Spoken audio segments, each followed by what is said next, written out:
আপনারা নিয়মিত অফিস করবেন, হাত তুলে বলেন। মাননীয় প্রধানমন্ত্রী, ওনারা নিয়মিত অফিস করবেন, ভালোভাবে রুগীদের দেখবেন, দুর্নীতিমুক্ত থাকবেন। আবারও হাত তুলে বলেন দুর্নীতিমুক্ত থাকবেন। আমার বক্তব্য শেষ করে আনতেছি। আমি একটি কথা আপনার সামনে তুলে ধরতে চাই। আমি অত্যন্ত মর্মাহত হয়েছি।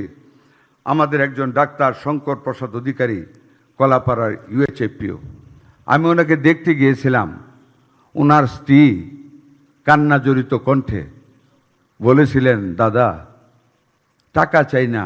যখন আমি মাননীয় প্রধানমন্ত্রী আপনার সহযোগিতার কথা বললাম, কেঁদে কেঁদে বললেন, দাদা আমি টাকা চাই না, আমার সম্পদ বিক্রি করব, আমার চাকুরির টাকা অগ্রিম নেব, শুধু আমার মাথার সিঁদুরটা যেন উঠে না যায় সেই ব্যবস্থা করেন। আমি কেঁদে ফেলেছিলাম মাননীয় প্রধানমন্ত্রী।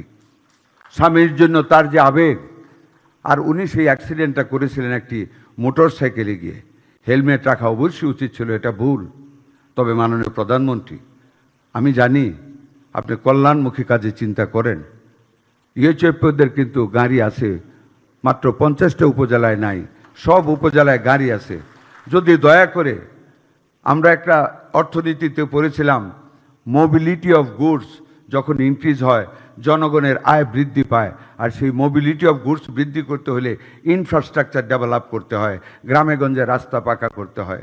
মাননীয় প্রধানমন্ত্রী, আপনি গাড়িটার তেলের এবং ড্রাইভারের ব্যবস্থা যদি করেন, ইউএচএফপিওরা সারা উপজেলাব্যাপী যখন তখন রুগীদের ডাকে ওনারা যেতে পারবেন।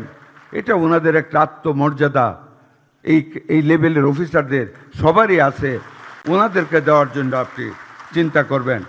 মাননীয় ইউএচএফপি বৃন্দ, আমার বক্তব্য শেষ।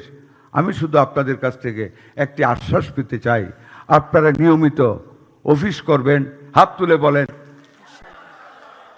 মাননীয় প্রধানমন্ত্রী, ওনারা নিয়মিত অফিস করবেন, ভালোভাবে রুগীদের দেখবেন, দুর্নীতিমুক্ত থাকবেন। আবারও হাত তুলে বলেন দুর্নীতিমুক্ত থাকবেন। ধন্যবাদ আপনাদেরকে। আল্লাহ আপনাদের দীর্ঘজীবী করুন। আসসালামু আলাইকুম ওয়া রাহমাতুল্লাহি ওয়া বারাকাতুহু।